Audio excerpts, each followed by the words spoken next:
அப்பவும் இப்பவும் எப்பவும் Chennai Silks. Adhiredi collection, Saravedi celebration. Celebrate this festive season with Adiyar Anand Bhavan Sweets and Snacks. We accept bulk orders. No compromise. உங்க சைடுலயும் எங்க சைடுலயும். GT Holidays, South India's #1 travel brand. IVS Tamil நேயர்களுக்கு வணக்கம். இன்றைய நேர்காணலில் நம்மோடு மூத்த பத்திரிகையாளர் நக்கீரன் கோபால் இணைந்திருக்கார். பேசலாம். அண்ணா வணக்கம். வணக்கம் தம்பி. கரூரில் அப்படின்னு சொல்கிறேன், மூத்த பத்திரிகையாளர் இல்லைன்னு நீங்கள் சொன்னாங்க. கரூரில் நடந்திருக்கிற அந்த பெருந்துயரம், அதுக்கு பிறகு அரசு போதிய நடவடிக்கை எடுக்கல அப்படிங்கிற விஷயத்தை நீதிமன்றம் முன் வச்சிருக்கு. அந்த நிகழ்ச்சி ஏற்பாட்டாளர்கள் மேலே ஏன் இவ்வளவு கருணை காட்டுறீங்க அப்படின்னு, ஏன் இவ்வளோ கருணை காட்டுறாங்க? ஏன்றதுங்க கருணை இல்லை, நடவடிக்கை. எனக்கு நீங்கள் அந்த விபத்து நடந்ததுலேருந்து அரசோடைய வேலையை பார்த்தீங்கன்னா, நீங்கள் பகமை பாராட்டினா கூட அதை தவறு சொல்லியிருக்க மாட்டோம். ஆனால் உண்மையிலே முதலமைச்சரும் அவரோட இருக்கிற அத்தனை பொறுப்பில் இருக்கிறவங்க எல்லாருமே புயலாக வேலை பார்த்தாங்க. நான் அரசு கிடையாது, நான் தனியாக ஒரு சாதாரண மனுஷன். நானும் அதுதான் கேட்டேன். நீங்கள் அந்த ஏன் கருணை காட்டுறாங்கன்னு கேட்ட கேள்வியை நானே, ஏன்னா இவ்வளோ ரொம்ப பூ போல் போகிறீங்க, ஏன் மெதுவாக போகிறீங்க அப்படிங்கிறத நானும் கேட்க தான் செஞ்சேன். நம்ம கேட்ட உடனே நம்ம ஒன்றும் சாதாரண ஒரு பத்திரிக்கையாளர், வெகுஜனமாக இருக்கிற ஒரு ஆள், ஒருத்தன் இத்தனை அநியாயம் பண்ணிட்டு ஒருத்தன் வரான். மக்களாகவே நினைக்கல, அவங்க ஒரு கால்நடையாக கூட மதிக்கலை. அவனுக்கு ஏன் இன்னும் வெளியே வச்சுருக்கோம் என்ற கேள்வியாக தான். இவங்க நான் அரசு சார்பாக நான் பதில் சொல்ல முடியாது, அரசு தான் சொல்லணும். இன்றைக்கி கூட நேற்று நீதிமன்றம் சொன்ன அறிவுறுத்தல்கள் எல்லாத்தையும் நாங்கள் கையில் எடுத்து நாங்கள் பார்க்குறோம். உடனே கமிஷன் அமைக்கிறோம். ஒரு அஸ்ராக்காக்குன்னு ஒரு போலீஸ் உயரதிகாரி தலைமையில் டீம் போட்டுறோன்னு சொல்லியிருக்காங்க. அதுக்கடுத்து அதான் முக்கியமாக அவங்க சொன்னது, நீதிமன்றம் அறிவுறுத்திய அத்தனை விஷயங்களையும் நாங்கள் அதை செயல்படுத்துகிறோன்னு அவங்க வாக்குறுதி கொடுத்துட்டாங்க. அப்போ அவங்க ஏதோ ஒரு டைரெக்ஷன் வரணும்னு இருந்திருக்கலாம். ஆனால் சார், இது எல்லாமே அரசியல் சார்ந்திருக்கு. இப்போ கூட இன்றைக்கி ஒரு செய்தி, பிஜேபி விஜய்கிட்ட பேசிகிட்டு இருக்கு, கூட்டணிக்கு பேசிகிட்டு இருக்குன்னு சொல்கிறோம். அப்போ அப்போ 41 சாவுங்கிறது அவங்களுக்கு அது ஒன்றும் பெருசாக தெரியல. அப்போது இந்த அரசியல் இருக்குல்ல, இந்த அரசியலுக்குள்ளே தான் நம்ம வாழ்ந்துட்டுருக்கோம். அந்த அரசியலை பார்த்து தான் இவங்க இப்படியே ஒவ்வொரு விஷயத்தை இது பட்டா இதாயிரமோ. ஆனால் தீர்வு அவங்க பாதிக்கப்பட்டவங்க எல்லாருக்கும் சும்மா சொல்லக்கூடாது. இவங்க உள்ளே வந்ததுனால தான் 41 அன்றைக்கி 42ன்னு சொன்னாங்க. அது 40 அதில் ஊடகங்கள் பச்சை துரோகமாக நிறைய விஷயங்கள் பண்ணாங்க. சில ஊடகங்கள்லாம் அதெல்லாம் ரொம்ப வருத்தமாக இருந்தது. எல்லாருமே வியாபாரத்துக்காக சில விஷயம் பண்ணாங்க. இந்த விபத்து இருக்குல்ல, நம்மளை பொறுத்தவரை இந்த இது விபத்துன்னு சொல்ல மாட்டேன், திட்டமிட்ட மரண பலி. அதாவது இந்த நரபலி கொடுக்குறதுக்கும் இதுக்கும் எந்த வித்தியாசம் கிடையாது. எப்படி மகாமகத்தில் ஒரு நரபலி நடந்தும் கண்டுக்காமல் போச்சு ஜெயலலிதா, அதுக்கும் இதுக்கும் பெரிய வித்தியாசம் இல்லை. ஆனால் அதை விட ரொம்ப பெரிய ஒரு அயோக்கியத்தனை நடந்தது. வரும்போதே அவங்க அதே மூட்லேயே வந்தது. போனால் 20 பேரை கொண்டுருவோம். அப்போ தான் தம்பியோடு சொன்னீங்க, திருவாரூரில் இப்படி ஒரு விஷயம் நடந்தது. நான் திருவாரூர் அக்கௌண்ட்லேயே வராமல் போச்சு.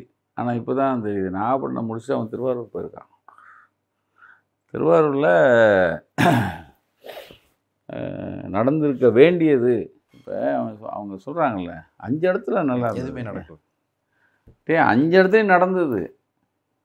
5 இடத்துலேருந்து தப்பிச்சிட்ட. நீ எப்படி தப்பிச்சிட்டேன்னா, 41 சாவு நடந்ததுனால மாட்டினேன். 4 சாவு 3 சாவு இப்படி இருந்ததுன்னா நம்ம தான் விட்டுறோமே.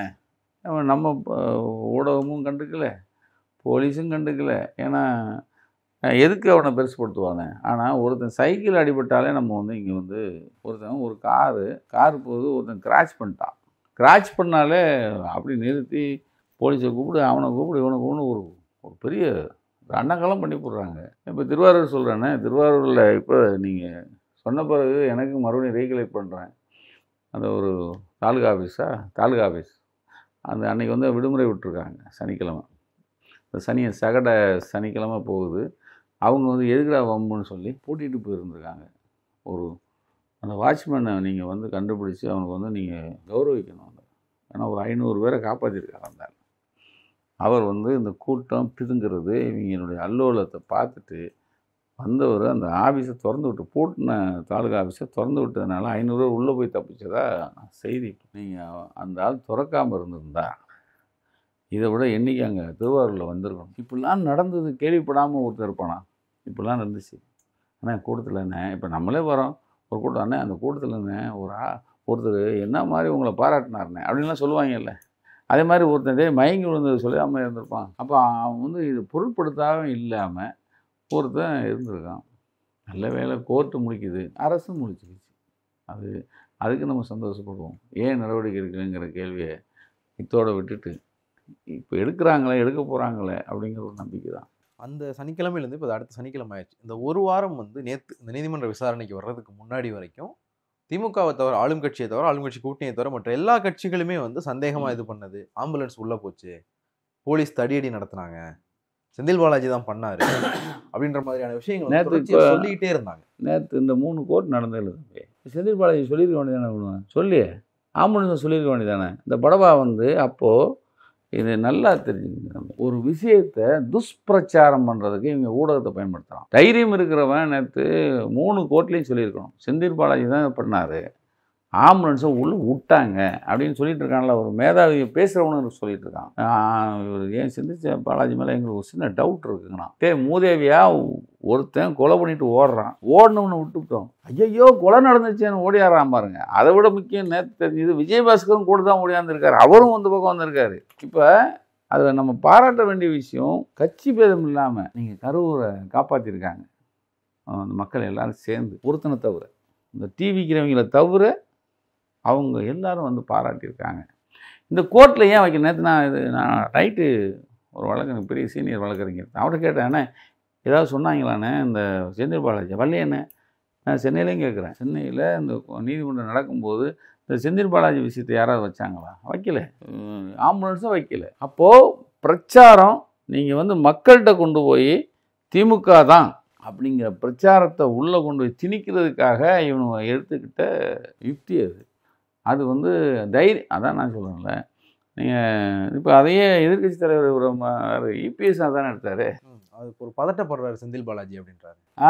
ஏண்டா டேய் உன் வீட்டில் சாவு நடந்தால் பதட்டப்படாமல் என்ன பண்ணுவேன் நீ? வந்து நான் இபிஎஸ் எனக்கு இப்போ ஞாபகம் வருது தம்பி, அவரும் விஜய் கேட்டகரி தான். எப்படின்னா நான் ஒருக்கா குழியில் சதீஷ்னு ஒரு பையன் ஆழ்குழி துணர் சுஜித்துன்னு ஒரு பையன் விழுந்தான்னு தெரியுமா தம்பி? அந்த பையனை அவன் விழுந்தே செத்துட்டான். அந்த விழுந்தவுடனே செத்துட்டான். ஆனால் அந்த அங்கே இருக்கிற நம்ம விஜயபாஸ்கர் அங்கே ஒருத்தர் இருந்தார், மருத்துவ துறை இருந்தவர். அந்த விஜயபாஸ்கர் அதை யாருமே பார்க்க விடாமல் பண்ணுறதுக்கு அங்கே போய் உட்காந்துட்டான், டேரா போட்டு படுத்துக்கிட்டார். ஏண்டான்னா அப்போ சிஎம் இபிஎஸ் அவர் என்ன பூஜை குபேர பூஜை நடத்துகிறார். தீபாவளியோ ஏதோ சமயம், தீபாவளி டைம் குபேர பூஜை வீட்டில் ஏற்பாடு பண்ணியாச்சு பிரம்மாண்டமாக.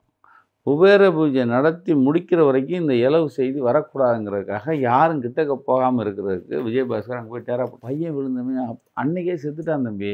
குலன்னு எடுத்தாங்க, பாதி எடுக்கவே இல்லைன்னு தான் சொன்னாங்க. எடுக்கவே இல்லை தம்பி. அதை விட ஊடகம் எல்லாரும் பத்திரிக்காரெல்லாம் டே நைட்டு முடிச்சு கிடக்குறாங்க. போலீஸு ஏரியாக்குள்ளேயே விடலை. ஏன்னா அங்கே தான் சிஎம் அவர் பூஜை பண்ணிகிட்டு இருக்காரு. அதுக்கு எந்த பங்கம் வந்துடக்கூடாதுன்னு விஜயபாஸ்கர் தளபதியை வச்சு இவர் பண்ணிக்கிட்டார். கடைசியில் இவனுவன் பூஜை முடியுது, இறைவன் பெரியவன் இயற்கை பெருசுன்னு சொல்லுவாங்கள்ல, அது மாதிரி பூஜை முடியுது. இவங்க அனௌன்ஸ் பண்ணுறாங்க, எடப்பாடி வீட்டில் ஒரு சின்ன இன்னொரு இலவு ஒன்று விழுந்துருச்சு. நான் இதுக்காக சொல்ல, அது மகிழ்ச்சியாவோ இதுக்காக சொல்ல, இறைவன் பெரியவன். நீ ஒரு சாவை மறைக்கிறதுக்கு பார்க்குற அந்த பையனை, செத்து போன பையனை வச்சு நீங்கள் வியாபாரம் பண்ணி அதே. அப்போ இந்த குணத்தில் இருக்கிறவங்க இது என்ன பண்ணுவாங்க, அவர் தானே இனிமேல் ஆம்புலன்ஸ் வந்தால் ஆம்புலன்ஸை ஓட்டிகிட்டு வரவன் அதில் பாடியாக போகணுன்னு சொன்னவர் அவர் தானே. இப்படி ஒரு தலைமை எங்கேயாவது பேசுவானா? இப்போ அவருக்கும் விஜய்க்கு என்ன வித்தியாசம் இருக்குது? ஆம்புலன்ஸ் இனிமேல் நம்ம கூட்டத்துக்குள்ளே ஆம்புலன்ஸ் வந்தால் அவனை ஆம்புலன்ஸுக்குள்ளே அடித்து ஆம்புலன்ஸுக்கு அவனை கொண்டு போகிற மாதிரி பண்ணுங்கடா அப்படின்னு ஒரு தலைவர் சொல்கிறாருந்தா இது வந்து விஜய் வரைக்கும் வருது. ஆம்புலன்ஸை அவங்களே 7 ஆம்புலன்ஸ் கொண்டு வந்துருக்காங்க தம்பி. 108 6 வந்திருக்கு. இந்த பிரச்சனை நடந்த பிறகு 33 வந்துருக்கு. இப்போ ஆம்புலன்ஸ் யார் கொண்டு வந்தது? அவன் தானே கொண்டு வந்தான். அப்போ உனக்கே தெரியுது நிறைய பேர் விழுவான்ட்டு. இந்த 6 ஆம்புலன்ஸ் வந்த ஒரு ஒரு ஷாட் ஒன்று இருக்கும் தம்பி. ஒரு போலீஸ்காரன் ஒருத்தனை பலார்னு விடுவோம், குறுக்க காரை வச்சுட்டு விட மாட்டேன்னு ஆம்புலன்ஸை மறைச்சிருக்கு. இது இந்த எடப்பாடியெல்லாம் பார்க்கணும், இல்லை இந்த நாசமாக போன விஜய் பார்க்கணும். ஆளு தாண்டா ஆம்புலன்ஸை தடுத்து காரை போட்டு ஒருத்தன் இருக்கான் சொல்லி பார்த்தேன். அவனும் போலீஸ்காரன் உண்மையிலே தம்பி தன்மையோடு நடந்துங்க. எப்படி நான் வந்து திருவாரூரில் அந்த வாட்ச்மேனுக்கு அவன் மொத்தம் யுக்தியோடு இல்லைன்னா இன்னைக்கு நம்ம எல்லா இது அப்படியே அங்கே திரும்பி இருக்கும். இங்கேயும் பார்த்தீங்கன்னா போலீஸ்காரங்க நீங்கள் நிறைய விஷயம் கேள்விப்படுறோம். ஒரு போலீஸ்காரன் 10 பேரை காப்பாற்றிருக்கான், 20 பேரை காப்பாற்றிருக்காங்க. ஒரு போலீஸ்காரமாக இந்த செருப்பை தூக்கி போடுறாங்களே, அப்போது ஒரு போலீஸ்கார அந்த லேடி போலீஸ் கத்துறது கேட்குது, அண்ணா அண்ணா அண்ணான்னு கேட்குது. ஏன்னா உங்களுக்கு எந்த இறக்கம் எதுவும் இல்லாமல் இவனுக்கு இந்த மரண ஊழம் கேட்டு பழகிருச்சு. பழகினவனுக்கு தான் இதெல்லாம் ஜீர்ணிக்க முடியும். நம்மெல்லாம் ஜீர்ணிக்க முடியுமா? ஒருத்தன் பேசிகிட்டு இருக்கான், இப்படி ஒரு பாடியை தூக்கிட்டு போகிறாங்க, நம்ம அதுக்கப்புறமும் வெற்றி நம்மதேன்ட்டு வரான்னா நீங்கள் என்ன பண்ணுவீங்க? அதான் இப்போ ஒரு விஷயம் நீங்கள் காலையில் நீங்கள் சொன்ன மாதிரி தான் எனக்கும் சொன்னாங்க. அதாவது அவன் வந்து அந்த உரையில் 2-3 விஷயத்த நான் சொல்லணும்னு அவன் சொல்ல வைக்கணும்னா இவங்களும் முடிவு எடுக்கிறான். ஏன்னா லோக்கல் பாலிட்டிக்ஸ் பண்ணணும். இந்த 10 ரூபா விஷயத்தை சொல்ல வைக்கிறதுக்காக 10 பேர் செத்தாலும் பரவாயில்ல 10 ரூபாய் பேசு அப்படின்னு இருக்கிறவங்ககிட்ட நீங்கள் எந்த நியாயத்தை பண்ணுவீங்க? எப்படி வந்து என்னால் இன்றைக்கும் என்னை ஜீர்ணிக்க முடியாத ஒன்று, தமிழ்நாடு எங்கே போகுது? கும்பமேளாவில் செத்தவங்களை ஜஸ்ட் லைக் தேட்னு சொன்ன ஒரு பொம்பளை ஹேமா மாலினிங்கிற கிழவி தான் இங்கே வந்து என்னது இவங்களுடைய ஆட்சி, அதாவது நிர்வாகத்தில் தவறு இருக்குன்னு சொல்லிட்டு போகுது. எனக்கு இன்னொரு சந்தேகம், அந்த பொம்பளை அவள் வந்து தமிழ் தெரியும் அவளுக்கு, தஞ்சாவூர் கிழவி தானே அதுக்கு ஒருத்தர் மொழிபெயர்க்கிறதுக்கு ஒருத்தன் வந்தாங்க. எனக்கு இத்தனை ட்ராமா பாருங்கள். இப்போ தான் எனக்கு ஞாபகம் வந்துச்சு. இவ்வளோ நாளைக்கு அப்புறம் அது ரொம்ப அந்த பொன்னியின் செல்வன் விஷயத்திலே தமிழில் தான் பேசியிருப்பாங்க. தமிழ் தர ஒரு பாட்டியை தானே கூட்டு வந்துடுறீங்க, அதுக்கேண்டா மொழிபெயர்த்திங்க நீங்கள்? அவளே மொழிபெயர்த்து சொல்லியிருக்கலாம்ல. கூட இருக்கிற அனுராக் தாக்கூர்னு ஒருத்தன் அந்த போராடுறவங்களாம் பாஸ்டன் சொன்னவன், டெல்லியில், ஆமாம் டெல்லியில் போராடின அப்புறம் பாஸ்டன் சொன்னவன், அவனுக்கு தான் இது தமிழில் சொல்லியிருக்க வேண்டியது தானே. இவன் மொழிபெயர்த்தவன் இங்கே ஒருத்தன் இருக்கான். அந்த ஆள் மொழிபெயர்த்தவனு வந்து எங்கள் மாவட்ட நிர்வாகி தாவைக்க நிர்வாகி நல்லா சரியில்லைன்னு ஒருத்தன் சொல்கிறான்.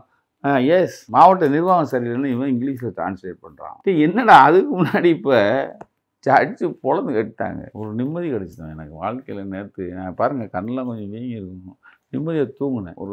ஒரு நீதி இருக்குது, நம்ம அதை நம்பி வாழலாம் அப்படிங்கிற ஒரு நம்பிக்கை இருக்குல்ல. ஏன்னா அதுக்கு முன்னாடி வரைக்கும் எனக்கு ஒரு பொறுப்பில் இருக்குது. இப்போ நீ தம்பியோ இல்லை இது பார்த்துட்டு இருக்க எல்லாருக்கும் ஒரு பொறுப்பு இருக்குது. நம்ம எங்கடா வாழ்கிறோம்? ஏன்னா தரிகட்டத்தனமாக ஒருத்தன் நீங்கள் வந்து ஒரு நிர்வாகத்தை நடத்தி கொண்டு போகணுன்னு ஒருத்தன் நினைக்கிறான், ஒரு நடிகர். அதுக்கு எல்லோரும் வேறு ஜால்ரா வேறு ஊடகங்களே எவ்வளோ பேர் தம்பி வெக்கமாக இருக்குது.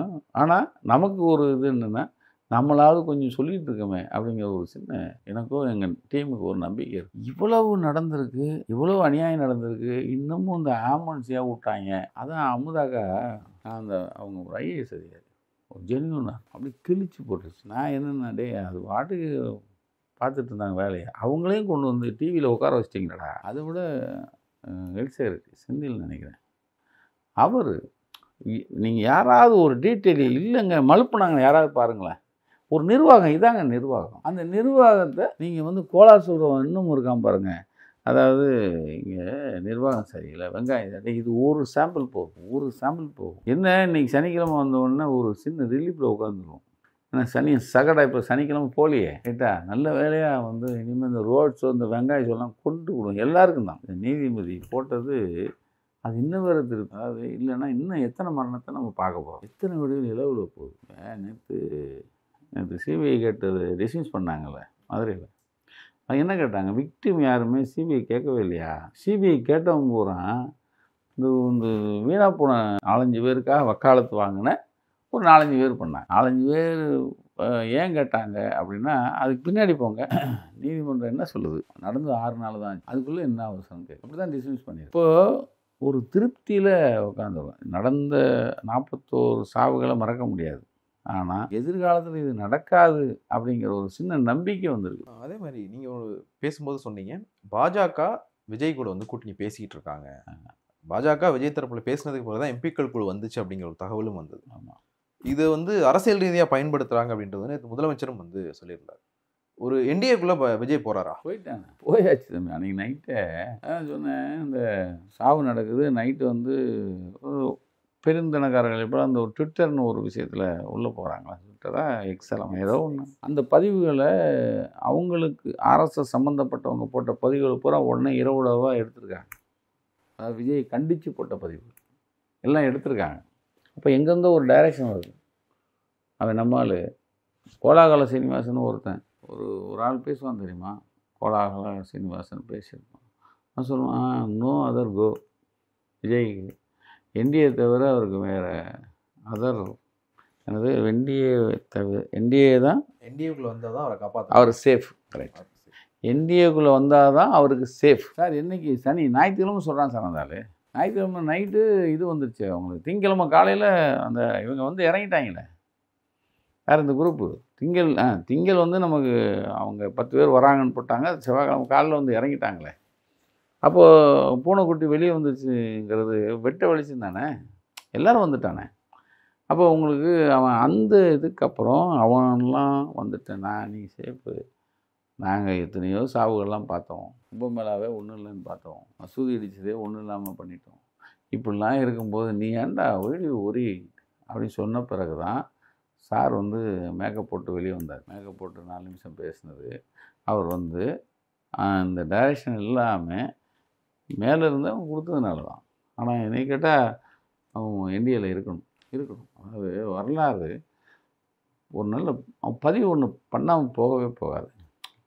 இப்போ வேணால் அவங்க வந்து காந்தியை கொண்டது கோட்சேரில் அவர் போகிற வழியில் அவன் சுட்டு பழகிட்டு இருக்கும்போது காந்தி ஏன் குறுக்க போனாருங்கிற மாதிரி கொண்டு வந்துட்டாங்க. ஏன்னா அது இன்னும் ஒரு 20-30 வருஷம் கழிச்சு காந்தி மேலே தானே தப்பு அப்படிங்கிறத அவங்க கொண்டு வந்துட்டாங்க. காந்தி மேலே அவர் வாட்டுக்கு எவ்வளோ பெரிய வீரன் கோட்ஸே, அவன் நாட்டுக்கு சுதந்திரம் வாங்கி கொடுத்தான். அவன் இந்த ஆள் சும்மா இல்லாமல் அவர் சின்ன பையனோட விளையாண்டுட்டு குறுக்க போயிருக்காரு, அவனும் சுட்டான், அதில் தான் பட்டு அப்படின்னு கொண்டு வந்துடுவான். அது வராதுன்னு வச்சுங்க. ஆனால் அது சொல்கிறதுக்கு நம்ம மாதிரி ஆட்கள் வேணும். ஆக விஜய் அப்படிப்பட்ட இடத்துல தானே இருக்கணும். விஜய் ஃபிட்டுனா அது என்டிஏக்கு தான் ஃபிட்டு, தமிழ்நாட்டு ஃபிட்டு கிடையாது, என்டிஏக்கு ஃபிட்டு. இப்போ வரைக்கும் நான் கரூர் போய் அங்கே மரணம் அடைஞ்சவங்களுடைய வீடுகளுக்கும் வந்து போனேன். கரூரில் இருக்கிற மக்களும் சரி, உறவுகளை இழந்தவங்களும் சரி, பெரிய அளவில் யாரும் வந்து விஜய் மேலே கோபமாக பேசின மாதிரி என்னால் பார்க்க முடியல. இன்னும் அந்த எண்ணம் ஒரு சமூகத்தில் இருக்கோ, விஜய் மேலே வந்து ஒரு சாஃப்ட் கார்னர் சமூகத்தில் இருக்கும். சாஃப்ட் கார்னரில் 20 லட்ச ரூபா அனௌன்ஸ் பண்ணியிருக்காங்க. மக்கள் வந்து 20 லட்ச ரூபா கொடுக்கணும், புரியுதா உங்களுக்கு? அவன் பாட்டுக்கு நீங்கள் வாய் பிடிச்சதோ மாங்காய் பிடிச்ச மாதிரி அவர் பாட்டுக்கு ஆர்டர் போட்டு, இல்லை நான் என்ன செய்கிறது, அரசாங்கம் என்னை இப்படி பண்ணுதே அப்படின்னு கையை பிடிச்சிடக்கூடாது. இல்லாமல் புரியுதா உங்களுக்கு? 20 லட்ச ரூபா வரணும். அதுக்காக அவங்க போய் சொல்ல, மனசாட்சியை விட்டுட்டு சொல்லலை. ஆனால் இப்போ அது தேவையில்லை. காரியம் பெருசா வீரியம் பெருசுனா காரியம் பெருசில். அதனால அவங்க வந்து நாங்கள் இப்போ பேட்டி போட்டிருக்கோம் தம்பி, மக்களுடைய பேட்டி போட்டிருக்கோம், கிழிச்சு போடுறாங்க. அந்த குடும்பம் அது வந்து உண்மையிலே அது வந்து இது சோகத்தை விட சோகமாக இருக்கிறது. அதுக்கு மெயின் காரணம் இவங்க அனௌன்ஸ் பண்ண 20 லட்ச ரூபா போகணும். அது நான் இந்த கேள்வி எது கேட்டேன் அப்படின்னா, நம்ம ஒரு பிரச்சாரத்தை பற்றி பேசணும். இவங்க சனிக்கிழமை அந்த துர்சம்பவம் நடந்ததுக்கு பிறகு கோர்ட்டுக்கு அந்த ஹியரிங்க்கு முன்னாடி வரைக்கும் ஒரு கான்ஸ்பிரசியை வந்து சமூகத்துக்குள்ளே கொண்டு போயிட்டே இருந்தாங்க. ஆம்புலன்ஸ் தான் காரணம், திமுக தான் பண்ணிருச்சு. அந்த பிரச்சாரம் மக்கள்கிட்ட வந்து போய் சேர்ந்துருச்சா? திமுக தான் இதை பண்ணிச்சு அப்படிங்கிற பிரச்சாரம் மக்கள்கிட்ட போய் சேர்ந்துருச்சான்னு கொண்டு போயிட்டாங்க. முதல் நாள் டீயாக கொண்டு போயிட்டாங்க. கொண்டு போய் சேர்த்த உடனே தானே அவங்களுக்கு வந்து திமுக தான் பண்ணிச்சு, திமுக தான். அதுவும் குறிப்பாக செந்தில் பாலாஜி கொண்டுட்டான். நாளுக்கு நாள் அரசாங்கம் ஒரு உள்துறை செயலாளர் அமுதா வந்து சொன்னவங்க, செந்தில் பாலாஜி வந்து பேசி சி நம்ம மாதிரி ஊடகம் நேர்மையாக இருக்கிற சில ஊடகங்கள் என்ன நடந்தது ஷார்ட்ஸ் வர வர வர வர தம்பி இப்போ நான் ஒரு ஒரு ஊருக்கு போகிறேன், போயிட்டே இருக்கேன், போகிற வழியில் ஒரு நாய் வருது, அடிக்கிறேன், ஒரு ஆடு குறுக்க வருது, 4-5 அடிச்சுட்டு போயிட்டே இருக்கேன்னா என்னுடைய மனோபாவம் என்ன? இதெல்லாம் ஒரு அடித்து கிடக்கு, அதை பற்றி கண்டுக்காமல் நான் போகிறேன்னா என் மனோபாவம் என்ன? போகிற இடத்துல 10 பேர் அடித்தாலும் பரவாயில்ல, அந்த மனோபாவத்தில் தானே நான் போய்கிட்டு இருக்கேன். அந்த மனோபாவத்தில் தான் இவன் வர்றான். யார்? இப்போ இந்த கூட்டத்துக்கு வர்றவன் ஒரு முரட்டு பஸ்ஸு, அந்த பஸ்ஸில் வந்து இவங்க வரும்போதே நான் அந்த ஒரு சீனை நீங்கள் மறக்கவே முடியாது. அது ஹைகோர்ட் நீதிபதியும் அதை கையில் எடுத்திருக்காரு. எனக்கு இன்றைக்கும் அது மனசு ஆறலை தம்பி. தமிழ்நாடு இப்படி ஆயிடுச்சே. ஒரு விபத்து நடந்திருக்கு, அந்த விபத்துக்கு எந்த பதிவும் இல்லை, சாதாரண பதிவு இல்லை. ஒருத்தனை அடிச்சிருந்தாலே விபத்து தானே. ஒரு பெரிய விபத்தே நடந்திருக்கு, 2 வண்டி குறுக்க 4 பேரோ, அதுக்கு பின்னாடி வந்து எத்தனை பேர் விழுந்தான்னு தெரியாது, பின்னாடி ஒரு கார் வருது சைடில், இந்த டிரைவர் வேறு இப்படி பார்க்குறான், எந்த பதிவு இல்லையே, எந்த ரெக்கார்டு இல்லை, எந்த எஃப்ஐஆர் இல்லை, எந்த ஊருன்னு இல்லை, எந்த ரோடுன்னு இல்லை சார். தமிழ்நாடு இது. அப்போ விஜய எப்படி வந்து இது இந்த வீடியோ போட்ட பிறகு தான் போலீஸுக்கே எப்படி ஒன்று நடந்தது தெரியுது. அப்போ நம்ம அது இந்த முத ஜட்ஜி கேட்டார்ல, ஏன் நிர்வாகம் போலீஸ் கேட்டுச்சுல்ல, அந்த கேள்வி நியாயமானதாக நான் பட்டது, எனக்கு பட்டுச்சு. ஏன்னா இவ்வளோ பெரிய விபத்தை பண்ணிட்டு வந்திருக்கான், அவனுக்கு எந்த கேள்வியும் இல்லையே, எந்த இடம் தெரியல. ஆனால் ஒரு ஆறு தெரியுது, ரோடு தெரியுது. நாங்களும் தம்பி எங்கள் டீம் வச்சு அதை நான் சொன்னேன், நம்ம பிள்ளை நான் புள்ளிங்கள்டே இனிமேல் ஒன்றும் சொல்லாதீங்கண்ணா. நான் என் தம்பிகள்கிட்ட சொன்னேன், இனிமேல் சொல்லாத, இதை கண்டுபிடிச்சி நம்ம சொன்னாதான் நம்ம புலனாய்வு சொல்லியே. இன்னமும் போலீஸ் இன்னைக்கு வரைக்கும் சொல்லியே. இப்போ அதுக்கு தான் இன்னொரு டீமை போட்டு இதெல்லாம் நடந்து இனிமேல் அவங்க சொன்னா தான். இன்றைக்கி வரைக்கும் தெரில தம்பி. இன்றைக்கி என்ன, இப்போ சனிக்கிழமை நடந்து அடுத்த சனி வந்துருச்சு. சனிக்கிழமைக்கு அவன் எங்கள் நாமக்கல்லேருந்து வர வழியில் தான் நடந்திருக்கு, அது மாத்திரம் நல்லா தெரியுது. ஆனால் ரெக்கார்டில் நான் என்னென்னா, ஒரு பானை சோத்துக்கு ஒரு சோறு பதங்கிற மாதிரி நீ வர்ற வழியில் ஆட்களை வந்து ஆட்டுக்குட்டியை விட மோசமாக நினச்சி அடித்து போட்டு வரேன்னா நீ அந்த கூட்டத்தை வந்து என்ன பண்ணியிருப்ப? அந்த டிரைவர் தான் என்ன பண்ணியிருப்பான்? அவனுக்கு வந்து அது ஒரு பெரிய விஷயமே தெரியலையே. இறங்கி ஓடுவாங்க தெரியுமா தம்பி? ஒருத்தன் கடாக்குன்னு ஏறினா ஒரு டிரைவர்லாம் நிறுத்திட்டு இறங்கி ஓடிடுவான். இல்லையே சார், வந்துட்டானே. அடுத்து வந்து ஊரில் வந்து 41 பேரை கொன்று போட்டு அந்த கொன்னதை பார்க்காம ஒருத்தன் வந்து பஸ்ஸை விட்டு இறங்கி ஓட்டானே சார். ஒருத்தன் இறங்கி ஓடி சேஃபாக இருந்து இன்றைக்கி மறுபடியும் அவன் வந்து 3 நிமிஷம் வீடியோ பேசி இன்னமும் மறுபடியும் கல்லூரி மங்க மாதிரி இருக்கானே. இத்தனை பேர் கேட்குறாங்களே சார், இன்னமும் கல்லூரி மங்க மாதிரி ஒருத்தன் உட்காந்தே இருக்கானே சார். இந்த மனசாட்சி எப்படி இருக்கும்? அப்போது தமிழ்நாடு நினச்சி நம்ம வருத்தப்படணுமா இல்லையா? ஒரு வீடியோ ஒன்று பார்த்தேன் தம்பி. ஒரு தம்பி அந்த துண்டை போட்டிருக்கான், அந்த கட்சி, அவங்க கட்சி துண்டு, கட்சியாவது மன்ற துண்டு. ஆனால் பார்த்தோம்னா என்னது, ஒரு 4-5 பேர் மை கிடந்தாங்கண்ணா. காலில் மிஞ்சி ஒரு அம்மா காலில் வலையில் பார்த்தேன், கால் மிஞ்சியெல்லாம் பார்த்தேன் நான். அது பின்னாடி அப்போது ஒரு அம்மா கால் மிஞ்சி கிடந்திருக்குன்னா காலிலேருந்து மிஞ்சி கலர் அளவுக்கு ஒரு பெரிய பேர் விபத்து நடந்திருக்குதுன்னு அர்த்தம். அங்கே உள்ள வலையில் கிடந்திருக்கு. என்னென்னமோ சொல்கிறான் சார் அவன், அது சந்தோஷமாக சொல்கிறான் அவன். 4 பேர் அங்கங்கே மயங்கி கிடந்தாங்க. நீ இதை உருவாக்குறோம். இந்த 20 வயசு பையன், நீ அவன் நெஞ்சில் என்ன செத்தா பரவாயில்லைங்கிறான். அப்போ அவன் வீட்டில் என்ன நடக்கும்? அவன் வீட்டில் என்ன நடந்திருப்பான், எப்படி நடந்திருப்பான், எதை உருவாக்குறான் அந்த விஜய்ங்கிறவன்? யாரை உருவாக்குறான்? செத்தா பரவாயில்லடா, டேக் இட் ஈஸிங்கிறானா? வெட்ட வேணாம் சார். எப்படி சார் இந்த மனநிலை, அதுவும் தமிழ்நாட்டில் இந்த மனநிலை உருவாகிறதுக்கு எப்படி நம்ம விட முடியும்? எனக்கு ஒரு கேள்வி. இப்போ இதே மாதிரியான ஒரு சம்பவம், ஒரு 41 பேர் ஒரு அரசியல் கூட்டத்தில் போய் இறக்குற மாதிரியான ஒரு சம்பவம் திமுக கூட்டத்திலேயோ அதிமுக கூட்டத்திலேயோ நாம் தமிழர் கூட்டத்திலேயோ காங்கிரஸ் பாஜக எந்த கட்சி கூட்டத்தில் நடந்திருந்தாலும் நடக்கக்கூடாது, நடந்திருந்தாலும் ஊடகங்கள் அந்த தலைவர்களுடைய வீடுகளுக்கு ஏறி போய் நம்ம கேள்வி கேட்டிருப்போம். ஆமாம், விஜயை வந்து இந்த சமூகம், இங்கே இருக்கிற ஊடகங்கள், இந்த அரசு எல்லாருமே கொஞ்சம் ஓவராகவே விஜய்க்கு செல்லம் கொடுக்குறாங்களோ? நாங்கள் அதுக்கு விதிவிலக்கு. நீங்கள் வந்தீங்கன்னா எனக்கு தெரியாது. அன்றைக்கி நைட்டே என் தம்பி எஸ்பி சுந்தர்னு ஒரு தம்பி, அவன் வந்து இங்கேருந்து பனையூர், அவன் திருச்சியில் ஃப்ளைட் கிளம்புனா இங்கேருந்து அவன் பனையூர் போயிட்டான். 2 ஊடகம் வந்ததுன்னு சொன்னான். 3 ஊடகம் வந்தது. ஒரு 10 பேர் வந்தாங்க. அதுவும் போலீஸ் அடித்து விரட்டிடுச்சு. காலையில் வரைக்கும் அங்கே தான் இருந்தான். பத்திரிக்காரனை ஏதாவது பார்த்துருவானா, உள்ளுக்கு போகலாமா அப்படின்னு கேட்டுட்ருக்கான். அதான் இரும்பு கோட்டையில் வச்சுருக்கான். அப்போது நீங்கள் இவங்க கேட்காத காரணம் நமக்கு நேரம் தலைக்குனிவு. அது ஒரு தலைக்குனிவு தான். விஜய்னா நீங்கள் வந்து பெரிய அவன் 2 கொம்பு இல்லை 4 கொம்பு முளைச்சிருக்கிற ஒருத்தன். அவன் வந்து வெகுண்டா இதாயிரும். அவன் சாதாரண ஆள் இல்லை. ஏன்னா இப்போ ஜட்ஜியை திட்டிருக்காங்கன்னு சொல்கிறாங்க.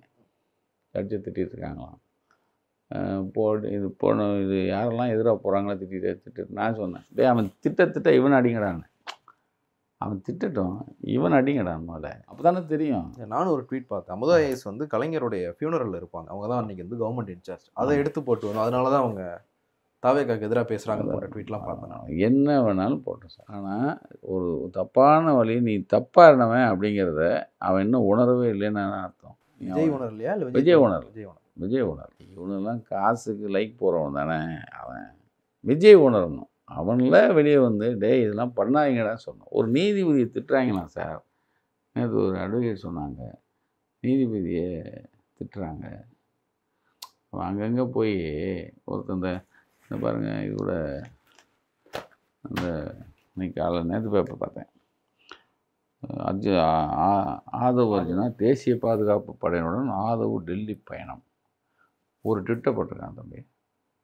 அந்த ட்விட்டு வந்து நீங்களோ நானோ தம்பியோ அவரோ போட்டிருந்தேன், இந்நேரம் நீ என்கொயரிங்கிற பேரில் தேசிய பாதுகாப்பு படையோ யார் எது முன்னாடியே நீங்கள் சென்ட்ரலோ ஸ்டேட்டோ முன்னாடி உட்காந்துருக்கணும். இன்றைக்கே நீங்கள் உட்கார வச்சுருப்பாங்க. அன்றைக்கி போட்ட அன்றைக்கி உட்கார வச்சுருப்பாங்க. இன்றைக்கி போடுறானே தேசிய பாதுகாப்பு படையினா தேசிய பாதுகாப்புக்கு வந்து குந்தகம் விளைகிற மாதிரி ஒரு ட்விட்டை போட்டு தேசிய பாதுகாப்பு படையினோட அவன் டெல்லி போனான்னா எனக்கு ஒன்றுமே புரியல தம்பி. நாம் எதை நோக்கி போகிறோம்?